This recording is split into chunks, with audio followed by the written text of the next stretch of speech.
Well, good morning, everyone. We're gathered here today on the traditional territory of Treaty 6, and I also want to recognize the Métis people who share a deep connection with this land.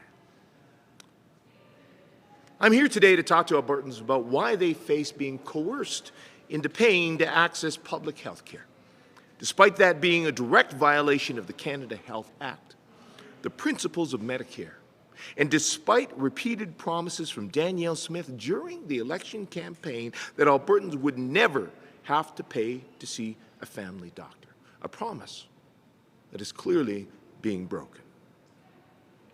Now, this week we exposed that the Marda Medical Clinic in Calgary is planning to charge their patients more than $4,000 in membership fees simply to maintain access to their family doctor. This grants those willing to pay the ability to queue jump, gain faster access to a physician at a time when hundreds of thousands of Albertans have no access to a doctor. Now, Health Canada made it clear yesterday that the Marda Loop Clinic's actions are a direct violation of the Canada Health Act.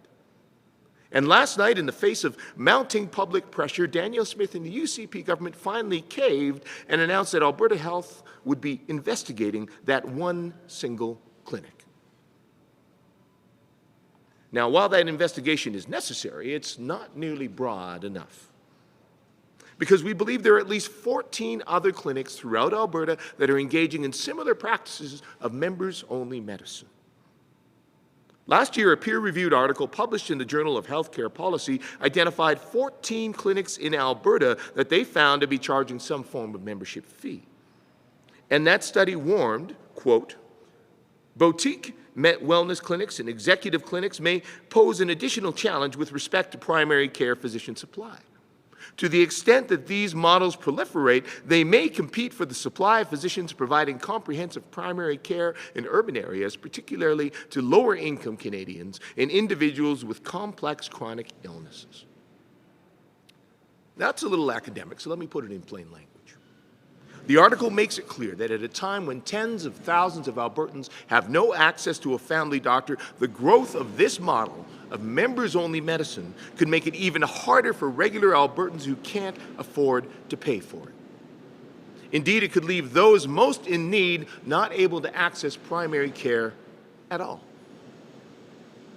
Let's be clear, this model is illegal, and it's one that will make the ongoing healthcare crisis in Alberta worse, not better. Now, the official opposition, we're still actively researching these clinics and reports of others that are engaged in these practices, but our initial assessment is that the Marda Loop Medical Clinic is far from alone in charging a membership fee to access care. For example, we have uncovered another clinic called Harrison Healthcare, also located in Calgary, who has a first-year cost for their premier service of $5,200 for a single adult. Premier service. How ironic. Because it is this premier, Danielle Smith, who recently claimed that she wouldn't stand for this kind of medicine. Medicine where people who pay a fee get top-quality medicine and even expedited access to Harrison's on-site laboratory. Which makes it clear this is an issue that goes beyond doctors, because we know this is a massive issue in Calgary when it comes to healthcare, lab services in Alberta. Harrison's marketing said that they can get expedited tests done for their members. Quote, no cost expedited MRI and CT imaging when medically necessary. Now, diagnostic imaging when medically necessary is publicly insured. So when Harrison says they'll expedite that work, that means people paying the fee can jump the queue. Now, I've held many news conferences in recent years, even as recently as yesterday, with Albertans who are unable to get the assessment they need for chronic injuries and pain. Some have waited a year or longer. And so it seems here Harrison is offering a way for those with money to cut in line. Again, these kinds of offers do not fit the principles of public health care. We believe they too violate the Canada Health Act. So when we have clinics that are potentially trying to skirt around services where the government has actively undermined, like lab services, or challenges in surgery, we have a deep concern. So where does this leave us? We believe there's evidence that members-only medicine is being offered in several clinics in Alberta, and we've only begun to dig into this issue. Again, the investigation into Marda Loop Medical Clinic is welcome, but we need a system-wide investigation today. We need the government to step up and fulfill their promise, recently restated in the Premier's mandate letter to the Health Minister. They need to step up and fulfill that promise that no Albertan will pay to see a doctor or to get the public health care they deserve. The Alberta NDP will continue to pursue this dire issue. We will continue to expose those who are circumventing the public health care we value so much in this province and this country. And we will continue to demand that Danielle Smith not force Albertans desperate for health care to have to pile on debt and potentially empty their bank accounts. Thank you, and I'm happy to take any questions.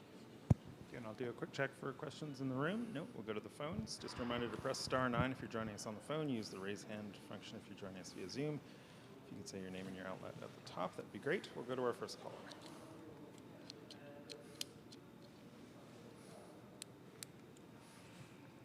Can you hear me? We can hear you.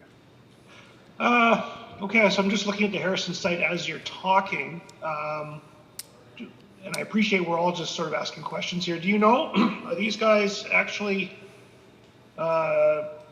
is this a totally private situation here, or are they actually billing through Medicare? Do we know?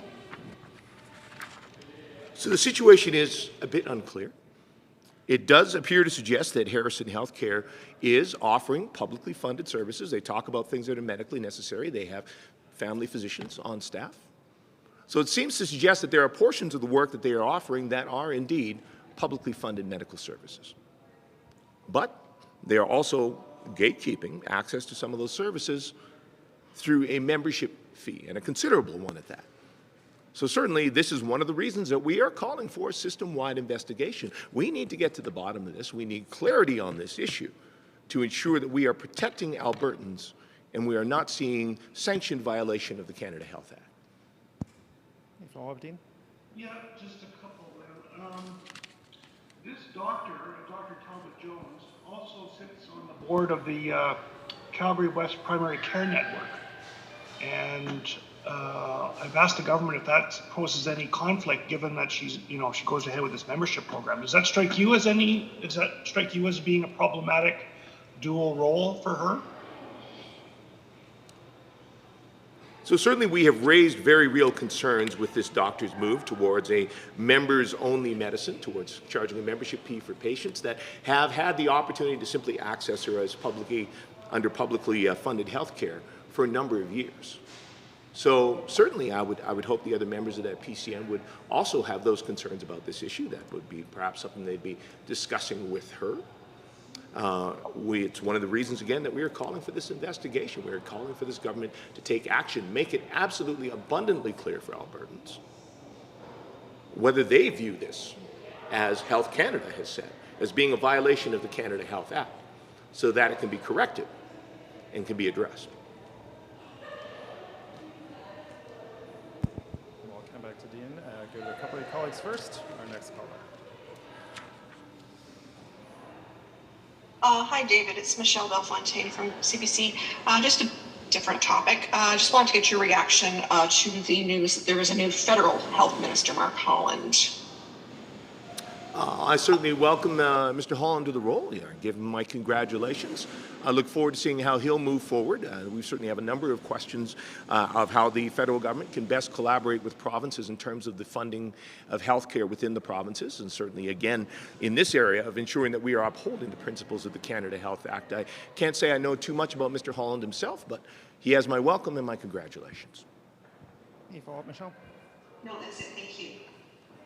Yeah, we'll go to our next caller.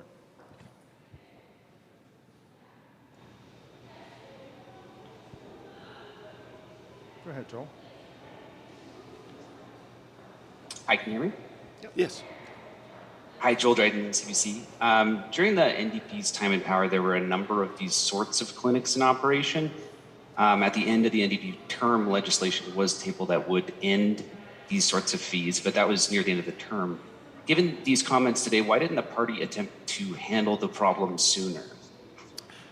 So we know that these questions, these issues, do date back quite some time. We know that these clinics have existed previously in the province, and certainly there was quite a bit of conversation around 2012 under Premier Redford around questions of queue jumping, people paying for privileged access to some publicly funded health services. So when we came into government, we did in fact initiate an investigation in 2016. To begin to look into this issue. It took some time for that to work through. Unfortunately, that work was not completed in full by the time we reached the 2019 election. My understanding is the work proceeded and that it was brought forward to Health Minister Tyler Shandro, who chose to end that work. We did not see anything come forward from the UCP government, but as you know, we did introduce a private member's bill, the Public Health Act Protection Act, as a private member's bill in June of 2019. Unfortunately, members of the UCP that were on the private members' bill committee chose to vote it down. They did not even allow it to be debated on the floor of the legislature. So I think we have the opportunity now. We are calling on this government to step forward. Now that we are in a crisis position in our healthcare system, a crisis that didn't exist at our time in government when we were initially doing this investigation. It's quite clear this is something that needs to be addressed. We've provided even a private member's bill that offers them a template for how they could do it. So we look forward to seeing this Premier, this Health Minister take action. Any follow-up, Joel? Yeah, when it comes to these fees, I mean, how do they work into the broader landscape for mechanisms for private payment? We heard from, doctors are struggling to pay costs right now. So how much is private payment of value here, if at all? Let me be absolutely clear. Private payment is of no value in improving public access to health care. What improves public health care access is government investing in the public health care system. Now, what we've seen under the UCP government is they chose to come in with and create chaos, frankly, in the midst of our healthcare system. They came in with a clear agenda of attacking and undermining frontline healthcare workers. Indeed, their war on doctors in the beginning of 2020, which they continued through the midst of the pandemic, created untold chaos across the system, alongside their political interference and prioritization of their politics over public health. In particular, their decisions and the new framework that they imposed on April 1st of 2020 created particular problems for family physicians, particularly for rural family physicians. It drove many out of practice, many out of province, and created the dire situation that many are in, where they are still struggling due to the lack of proper compensation that was afforded to many of their colleagues in other provinces for things like virtual care in the midst of the pandemic under the UCP. Because of the UCP's aggression, it took them until September of last year simply for the UCP to walk back all of the incredibly damaging changes they had forced through. So I recognize family physicians are struggling. They need the support of their government.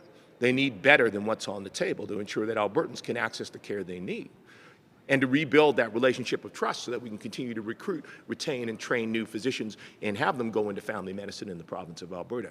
What does not help is telling Albertans, you can pay out of pocket to jump the line. You can pay out of pocket to see a family doctor faster, because as that study mentioned, that disadvantages every single Albertan who doesn't have $5,000 burning a hole in their pocket, simply so they can access the very basic foundations of a healthcare system. Do one more pass for questions, and we'll come back to Dean.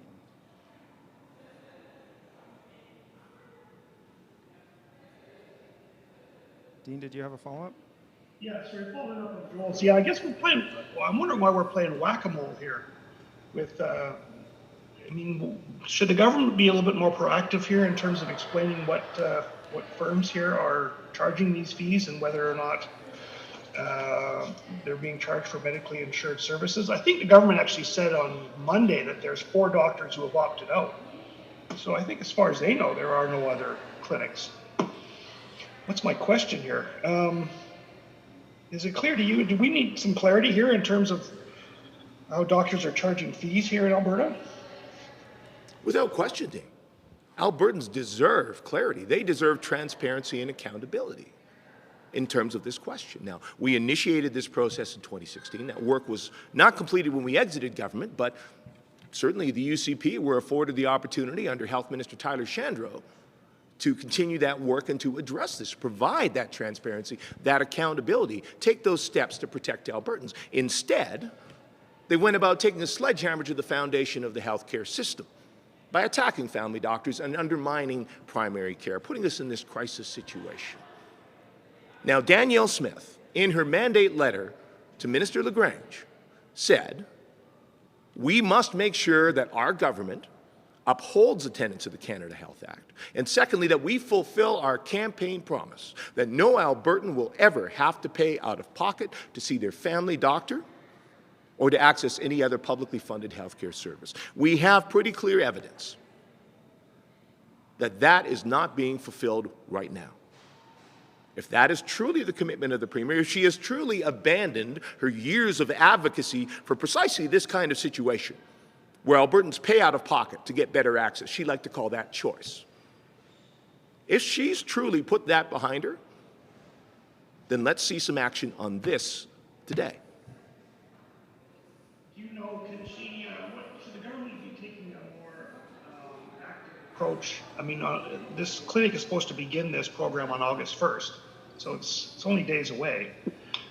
Are they sort of hamstrung here in terms of having to wait to see if it goes forward, or should the government be taking perhaps some proactive, preemptive steps, like perhaps a court injunction or something to stop this clinic from doing that? Or I don't even know if they can do that legally. What options do you think they have, and should they pursue them? Well, one thing I can say, Dean, is this is not a Premier or a government that's been shy about meddling in the healthcare system. They certainly were more than happy to go to war against physicians. Former Health Minister Tyler Shandro was very happy to try to tell physicians even when and how they could quit their job if they were frustrated of working under this government. So they certainly have not been shy about being prescriptive in the system. They have a number of tools at their disposal. They have the advice of an entire department of experts, folks who, as we said, have in fact already done an investigation into these practices. I imagine they have already prepared advice of some sort on how a minister could proceed to address this issue if they so chose. This Premier is happy to grandstand on things like the Sovereignty Act and pass questionable legislation. Certainly, we'd want to see this done properly. But by no means do I believe that this government is any way hamstrung from being able to take consistent, real action today if they were to so choose. And that's all for today. Thank you.